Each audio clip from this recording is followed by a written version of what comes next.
जैन, राजीव जैन, बिट्टू, ज्योति जैन, भूपेंद्र जैन, रचिल जैन, सुनील जैन, शिल्पा जैन, पंकज जैन, वंदना जैन, प्रियांश जैन, श्रियांश जैन, प्रियल जैन, अंशित जैन, अविरल जैन, विधि Jain, Arnav Jain, Riddhi Jain, F1U 114-115 Pitampura. Shri Arun Jain, Shrimati Rekha Jain, DU 28 Pitampura. Shri Suresh Chand Jain, Shrimati Shanti Devi Jain, Shri Sanjay Jain, Shrimati सपना Jain, Shri Naresh Jain, Shrimati Meenu Jain, Namit Jain, Paras Jain, DU 97 Pitampura.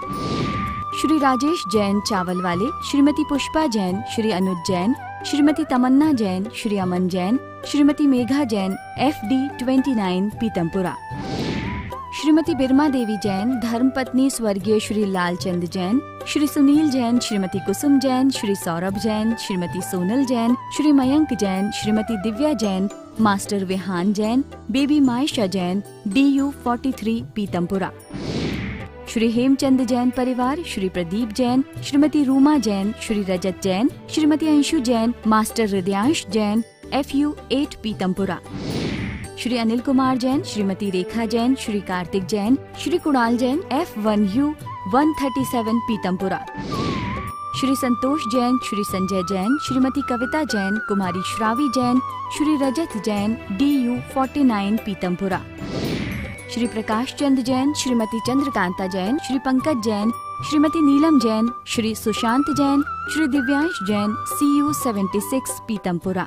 मोक्ष मार्गस्य नेतारं भेत्तारं कर्म भूभृतां ज्ञातारं विश्वतत्त्वानां वन्दे तद्गुणलब्धये।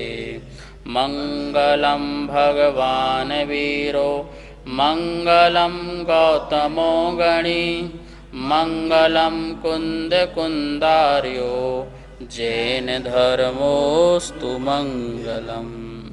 हम सभी लोग तत्वार्थ सूत्र का अध्ययन कर रहे हैं और इसका अपर नाम मोक्ष शास्त्र है। चूँकि मोक्ष का हमारा परम लक्ष्य है, उद्देश्य है, इसलिए यह मोक्ष शास्त्र नाम से भी यह प्रसिद्धि को प्राप्त है। इसके लेखक जो हैं आचार्य कुंददेव के पट्ट शिष्य आचार्य उमा स्वामी द्वारा यह लिखा गया है। संस्कृत शैली में और सूत्रात्मक शैली और संस्कृत भाषा में यह गुणात्मक और बहुत ही रहस्य को लिए हुए द्वादशांग के सार को प्रकट करता हुआ ये महान अत्यंत हमारे लिए ज्ञान देने वाला यह शास्त्र है। इसमें 10 अध्याय हैं जिसमें 7 तत्वों का वर्णन है। हम सभी लोग प्रथम अध्याय जिसमें जीव तत्व के बारे में पढ़ रहे हैं। प्रथम सूत्र में मोक्ष मार्ग की बात कही थी। वह मोक्ष मार्ग सम्यक दर्शन, सम्यक ज्ञान, सम्यक चारित्र की एकता रूप मोक्ष मार्ग है।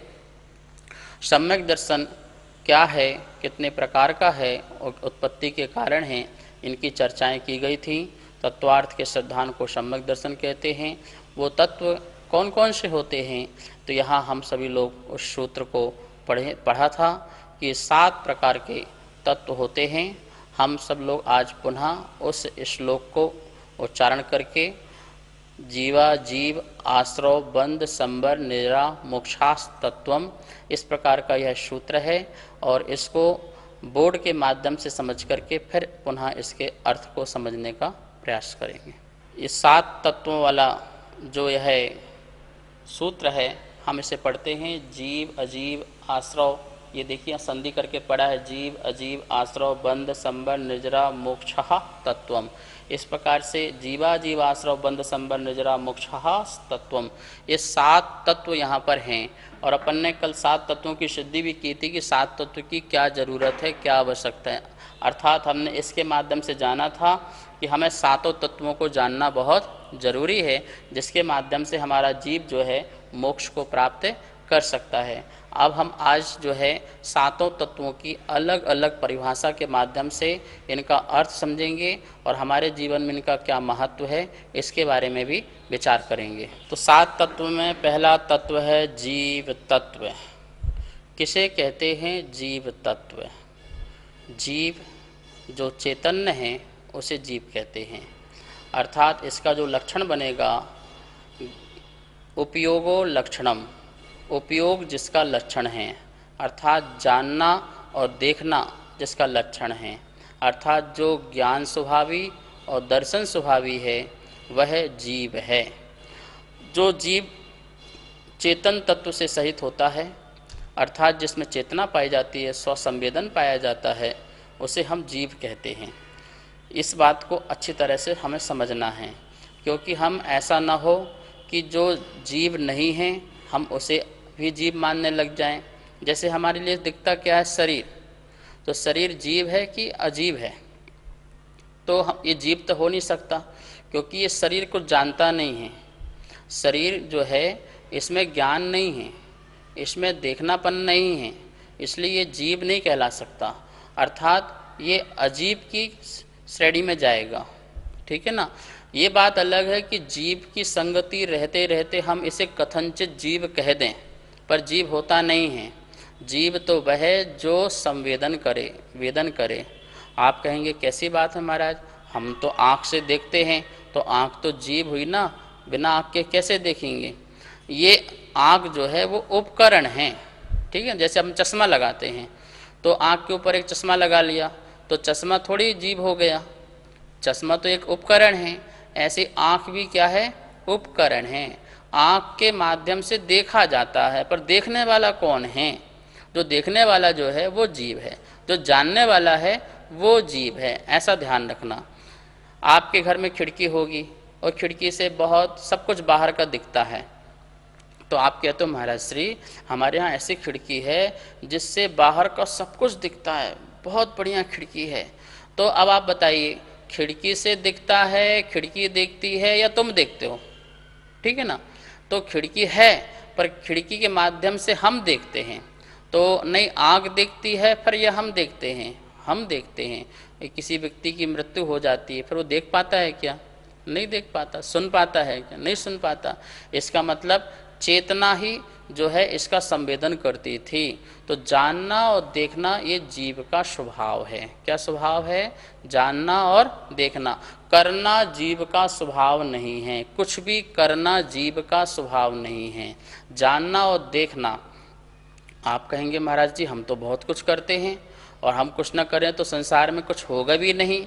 महानुभाव, संसार में जो कुछ भी होता है वो अपनी उपादान शक्ति से होता है, हम उसमें निमित्त मात्र होते हैं, हम कर कुछ भी नहीं सकते हैं। सभी कार्य अपनी अपनी शक्ति के अनुसार होता है। हम उसमें हमारा सहयोग हो सकता है, हमारा निमित्त हो सकता है, लेकिन हम कर कुछ नहीं सकते। बोले कि आप गाड़ी चलाते हो, तो आप गाड़ी चलाते हो क्या? अरे गाड़ी में चलने की योग्यता है और उस गाड़ी के चलाने में आपका निमित्त है, सहयोग है। तो आप गाड़ी नहीं चला रहे हो, तो फिर हम क्या कर रहे हैं? हम देख रहे हो, जान रहे हैं। हम देखने और जानने का काम कर रहे हैं। क्या देखने जानने काम कर रहे हैं? आपको पता है गाड़ी को ऐसे मोड़ना है, यहाँ ब्रेक लगाना है, यहाँ पर, तो आप ज्ञान का ही तो काम कर रहे हैं। प्रति समय आप ज्ञान का काम कर रहे हैं। जैसे आप महिलाएं भोजन बनाती हैं, तो भोजन बनाते समय कौन सा काम कर रही हैं? भोजन बनाने का काम कर रही हैं कि भोजन में अपना ज्ञान का काम कर रही हैं? भोजन तो भोजन अपना काम कर रहा है और आप अपना ज्ञान का काम कर रहे हो। अब गैस बंद करना है, अब नमक डालना है, अब कढ़ाई में चम्मच घुमाना है, तो ये सारा का सारा काम कौन सा हो रहा है? बिना ज्ञान के हो रहा है क्या? तो आप अपना काम मात्र ज्ञान का कर रहे हो, जानने और देखने का कर रहे हो। आप भोजन बना नहीं सकते हो। क्यों? क्योंकि भोजन बनाने के लिए आपको भी भोजन बनना पड़ेगा, आपको भी कढ़ाई में जाना पड़ेगा। तो भोजन बनने की योग्यता आप पे नहीं है, आपको जानने और देखने की योग्यता है। भोजन में भोजन की योग्यता उसमें है, उसमें हम निमित्त बन रहे हैं। गैस, चूल्हा, अग्नि, हम सब निमित्त बनते हैं। इन सब निमित्त मिलने से एक वस्तु क्रिएट हो जाती है, लेकिन उसकी योग्यता हम नहीं कर सकते हैं। हम बच्चे को पढ़ा सकते हैं, लेकिन बच्चे के अंदर प्रवेश करके उसकी योग्यता नहीं बढ़ा सकते हैं। किसान बीज को खेत में डाल सकता है, खाद डाल सकता है, पानी डाल सकता है, लेकिन बीज के अंदर प्रवेश करके उस बीज को बड़ा नहीं कर सकता है। वो अपनी उसकी स्वयं की योग्यता है। ऐसे ही हम जो कुछ कर सकते हैं वह हमारा काम सिर्फ जानने का और देखने का है। 24 घंटे यही काम है आपका। बस अंतर इतना है कि हम जानते जो देखते हैं उसमें हम अपना राग द्वेष डाल करके दोषपूर्ण जानते हैं। केवल ज्ञानी भी जान रहे हैं, अरहंत भगवान भी जान रहे हैं, पर उनके जानने देखने में किसी प्रकार का विकार नहीं है और हमारे जानने देखने में विकार है।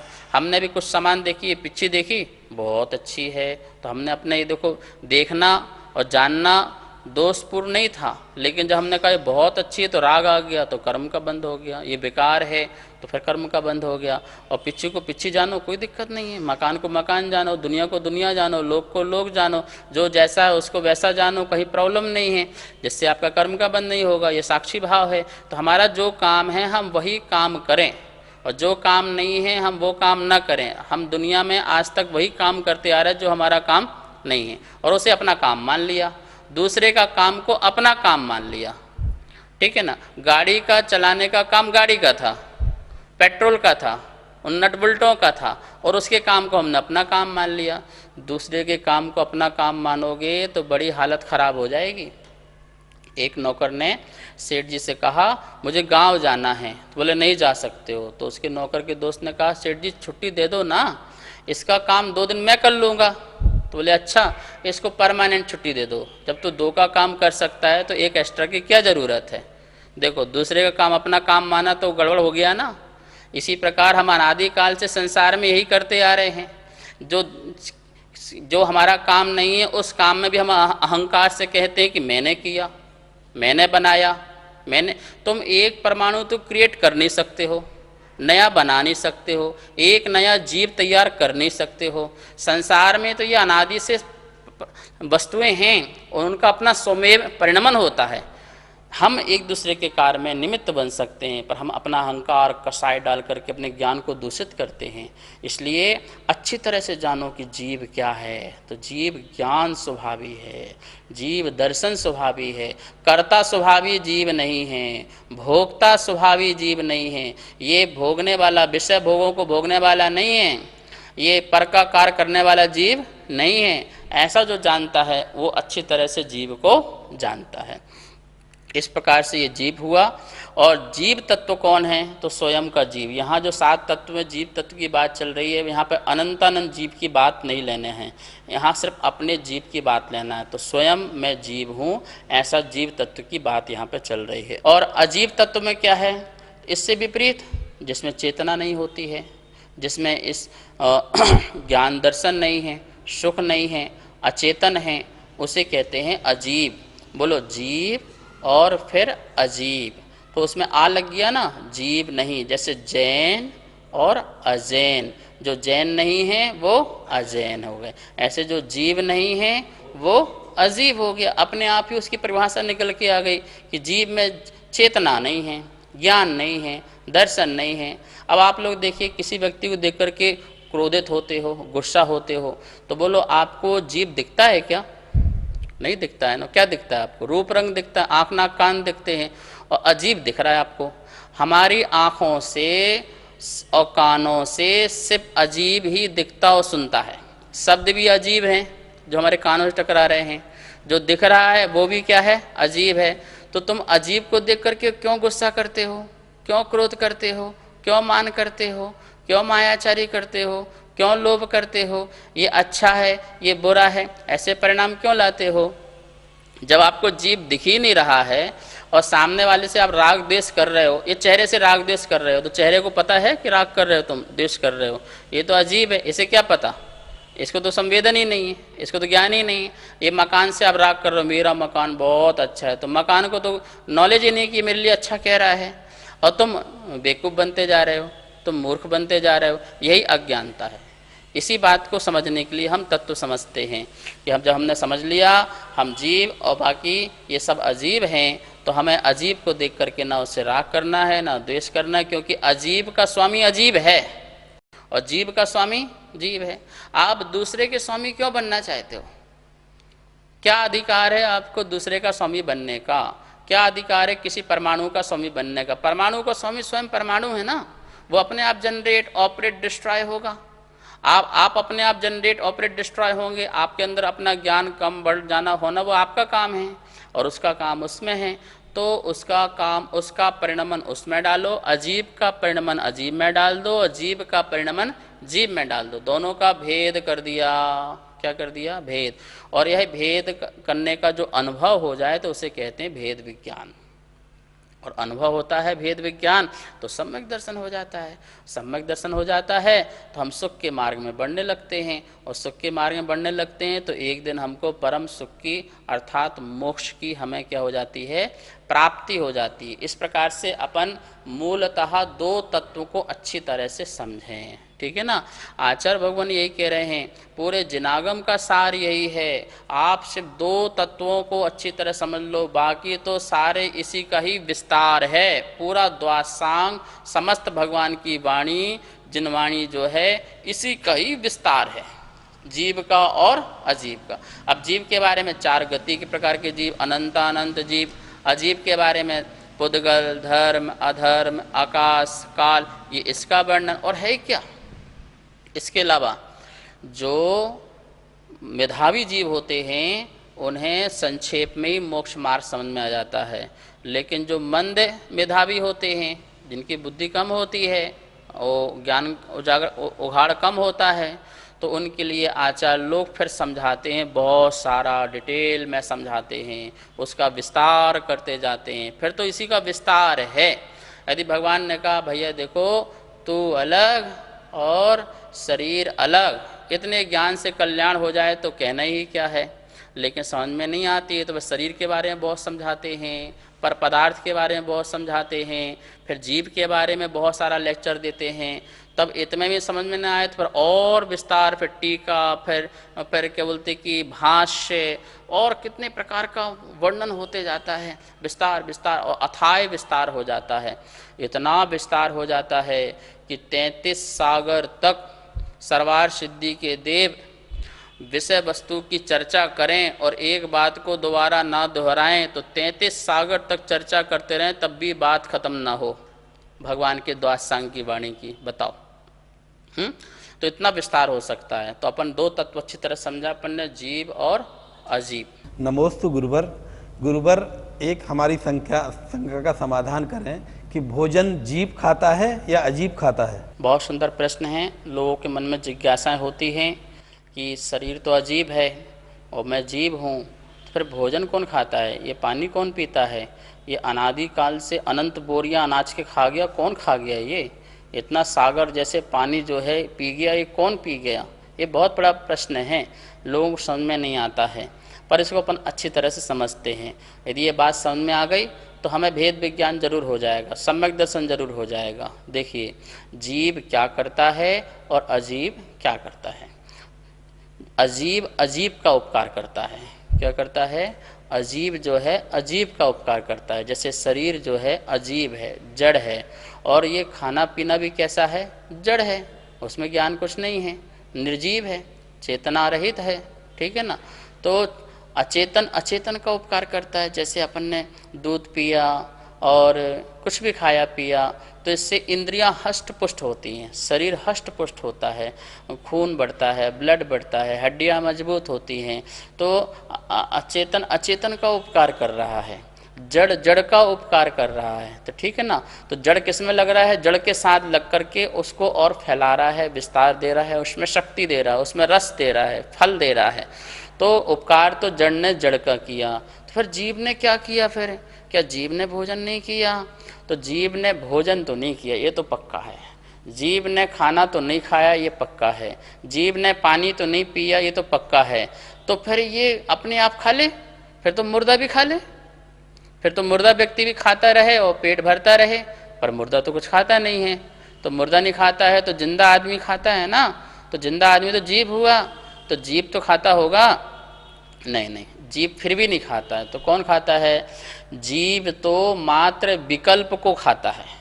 क्या खाता है?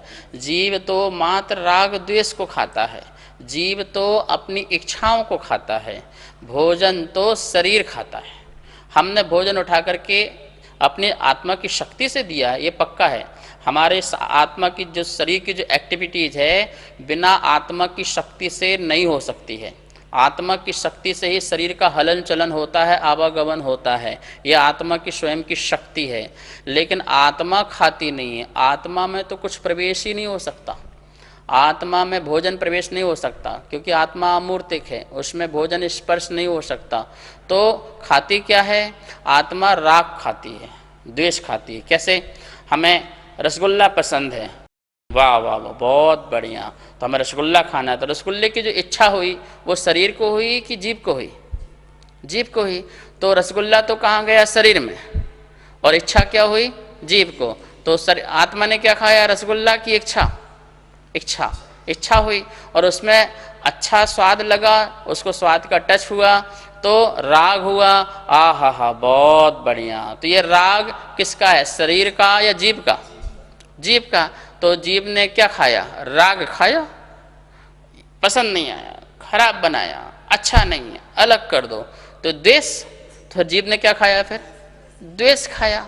तो जीभ ने तो रसगुल्ला खाए कहाँ? जीभ ने तो हमेशा राग खाया, जीभ ने हमेशा द्वेष खाया। जो वो खा सकता है वो खाएगा, जो नहीं खा सकता वो नहीं खाएगा।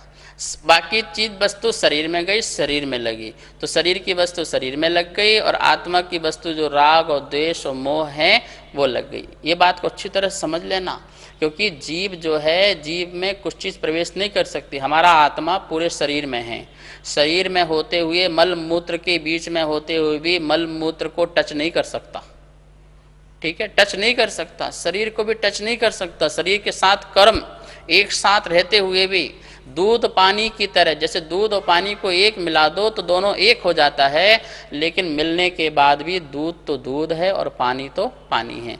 पानी ना दूध बन गया और दूध ना पानी बन गया। दूध का स्वभाव दूध में है और पानी का स्वभाव पानी में है। तीन काल में भी पानी दूध नहीं बन सकता और दूध पानी नहीं बन सकता। एक साथ एक स्थान में रहने के बाद भी इस यही कारण है कि पानी अलग हो जाता है और दूध अलग हो जाता है, दोनों का स्वभाव एक दूसरे में मिक्स नहीं होता है। ऐसे शरीर में आत्मा होते हुए भी शरीर आत्मा नहीं हो जाती और आत्मा शरीर नहीं हो जाता, दोनों एक साथ अनटच हैं। दूध पानी एक साथ मिलने के बाद भी अनटच हैं, दिख रहा है घुले मिले हुए हैं, फिर भी घुले मिले नहीं हैं, एक दूसरे को स्पर्श भी नहीं कर रहे। ऐसे ही आत्मा और शरीर एक दूसरे को स्पर्श नहीं कर रहे हैं और दोनों भिन्न भिन्न हैं। तो आत्मा क्या कर सकती है? तो आत्मा अपना काम राग का, द्वेष का। साधु रसगुल्ला खा रहा है वो वीतराग भाव से खा ले, जो श्रावक खा रहा है वो राग लेके टेस्ट ले लेकर के खा ले, तो वो राग पूर्वक खाता है, कर्म का बंध बनता है। साधु वीतराग भाव से खाता है, उसकी कर्म की निर्जरा होती है। तो खाना का काम दोनों कर रहे हैं, तो खाता कौन है? इस बात का प्रश्न का जो आंसर है वह यही आंसर है कि जीव और आत्मा दोनों एक साथ शरीर में रहते हैं। जीव इच्छा करता है और शरीर उसका भक्षण करता है, शरीर उसका उपयोग करता है। शरीर में खाने की शक्ति ना हो तो शरीर खा नहीं सकता। जैसे अब ये शरीर हाथ है, ये हाथ में उठने की शक्ति ना, उसे पैरालाइज हो जाए तो हाथ उठा सकते हैं क्या? तो ये हाथ की अपनी शक्ति है, और यदि ठीक रहे तो मेरी आत्मा की शक्ति लगे तो हाथ का संचालन भी हो सकता है। ऐसे शरीर की अपनी शक्ति ना हो तो वो भोजन भी पचा नहीं सकती है। तो शरीर की शक्ति शरीर के साथ है, आत्मा की शक्ति आत्मा के साथ है। आत्मा राग द्वेष आदि भावों को करता रहता है, विकल्प करता रहता, उन्हीं विकल्पों से इष्ट अनिष्ट की बुद्धि बना के रखता है। क्या रखता है? उसने इष्ट अनिष्ट बुद्धि बना ली है। रसगुल्ला मुझे सुख देता है, बस ऐसी बुद्धि बना ली, तो रसगुल्ला खा लिया, सो तृप्त हो गया, तो उसे तृप्ति मिलती नहीं है कभी, ठीक है ना। और मैं ये खाऊंगा तो मुझे दुख मिलेगा। तो यदि रसगुल्ले खाने से सुख मिलता है तो सुबह शाम तक तुमको रसगुल्ले खिलाएंगे। आज हम तो नहीं बनाएंगे पर खिलवा देंगे, तो तृप्ति मिल जाएगी ना, बोर हो जाओगे, अब नहीं खाना। वही रसगुल्ला आपको क्या लगेगा कि अब वो बोरियत हो जाएगी आपके अंदर। रसगुल्ले खाते खाते समय कोई तुमसे कह दे कि कितना भुक्कड़ आदमी है, कभी खाया नहीं क्या? अब खा के बताओ, अब सुख मिलेगा तुमको? अब कहाँ गया सुख? दुख में प्रत हो जाएगा। खाते खाते भी नीचे उतरेगा नहीं। क्या बात है भाई, रसगुल्ला तो वही, आदमी वही, तुम वही, शरीर वही, समय वही, सब कुछ तो वही वही है, फिर अब रसगुल्ला सुख क्यों नहीं दे रहा है, जीभ क्यों नहीं खा रहा है भैया? अब उसमें द्वेष परिणाम आ गया। कौन सा परिणाम आ गया? अब वही रसगुल्ला दुख का कारण हो गया। पहले सुख का कारण था, अब दुख का कारण हो गया। तो सुखी दुखी कौन? रसगुल्ला कर रहा है कि तुम अपने को स्वयं सुखी दुखी कर रहे हो? तुम स्वयं सुखी दुखी होते हो, तुम राग द्वेष स्वयं करते हो। तो इसका आंसर यही हो गया कि आत्मा से विकल्प खाती है, राग द्वेष के परिणामों को खाती है, और शरीर में जो लगना है वो बाह्य वस्तु लग करके हष्ट पुष्ट हो जाती है। नमोस्तु महाराज जी। महाराज जी, बालक, युवा और वृद्ध अवस्था ये जीव की है या अजीब की? बालक, युवा और वृद्ध अवस्थाएं, ये तीन अवस्थाएं। देखिए, ये शरीर और आत्मा जो है वो मिली जुली सरकार है। जैसे दो पार्टियां मिलकर के एक सरकार बना ले, ऐसे संसार अवस्था में आत्मा और शरीर ये मिली जुली सरकार है। तो ये कैसे बालक, युवा, वृद्ध अवस्था? शरीर की जो हमको स्थिति दिखाई देती आँखों से, वो बालक, युवा, वृद्ध अवस्था वो तो शरीर की है, वो तो अजीब की है, नियम से अजीब की है। तो फिर क्या आत्मा बालक, युवा, वृद्ध अवस्था नहीं होती है? होती है। कैसे होती है? अपने परिणामों से होती है। जिस आत्मा में बालकपना के भाव हों वो बालक आत्मा हो गई, जिस आत्मा में युवापन के भाव हों वो युवा आत्मा हो गई, और जिस आत्मा में वृद्धपन के भाव हों वो वृद्ध आत्मा हो गई। तो आत्मा के परिणाम, आत्मा की दशा, आत्मा की हालत, जैसे एक बालक है उसमें चंचलता है, नटखटता है, तो वो वैसे आत्मा के जो भाव हैं, वो आत्मा की जो स्थिति है वो उसकी बालक स्थिति आत्मा कहलाएगी। युवा हो गया, गंभीर हो गया और हर कार्य को समझदारी से करने लगा, तो वो जो परिणाम उसकी आत्मा के हैं वो युवा आत्मा हो गई। और वृद्ध हो गया, कंपन हो गया और अब कुछ सोचता नहीं है, तो वो आत्मा जो है वो उसकी वो वृद्ध आत्मा होगी। लेकिन जो शरीर को देखें, शरीर की हालत को देखें, वो जो परिवर्तन है वो अजीब में है। तो अजीब की चीज़ को अजीब में डालो और जीव की चीज़ को जीव में डालो, और दोनों को भेद अलग करके सम्यक दर्शन प्राप्त कर लो कि मैं बूढ़ा नहीं हुआ, मैं वृद्ध नहीं हुआ, मैं युवा नहीं हुआ। ये तो शरीर हुआ जो दिख रहा है, जो लोगों को दिख रहा है, मुझे भी दिख रहा है। मैं जो वृद्ध, बालक, युवा हुआ हूँ वो मेरी आत्मा हुई थी, वो भी मेरी अवस्था जो है वो स्वाभाविक नहीं है, वो भी विभाव है, वो मेरा रियल स्वभाव नहीं है। रियल स्वभाव तो ये है कि मेरी आत्मा न वृद्ध, न युवा, न बुढ़ापा, मेरी आत्मा तो ज्ञान, दर्शन, सुख, आनंद स्वभावी है, वह मेरी आत्मा स्वभाव। तो 7 तत्व अपन ने जीव अजीब के बारे में समझा। अब आश्रव, बंध, संबर, निद्रा और मोक्ष, जो ये 5 तत्व हैं, इसके देखिए यहाँ पे स्लाइड आ चुकी होगी। ये 5 तत्वों की इसके दो भेद होते हैं। कितने भेद होते हैं? आश्रव भी 2, बंध भी 2, संबर भी 2, निद्रा भी 2 और मोक्ष भी 2। ये 2 प्रकार के होते हैं, एक द्रव्य और एक भाव। द्रव्य आश्रव, भाव आश्रव, द्रव्य बंध, भाव बंध, संबर, द्रव्य संबर, भाव संबर, द्रव्य निर्जरा, भाव निर्जरा, द्रव्य मोक्ष और भाव मोक्ष। इस प्रकार से ये 5 तत्वों के 2 भेद हो जाते हैं, द्रव्य रूप से और भाव रूप से। द्रव्य को अजीब में डालना, भाव को जीव में डालना, ये जीव की अवस्था कहलाएगी भाव, और द्रव्य को डालेंगे अजीब में तो वो अजीब की अवस्था कहलाएगी। अब इनका क्या स्वरूप है, क्या व्यवस्था है, क्या इनका अर्थ है, क्या इनका प्रयोजन है, इसके बारे में अपन कल पढ़ेंगे।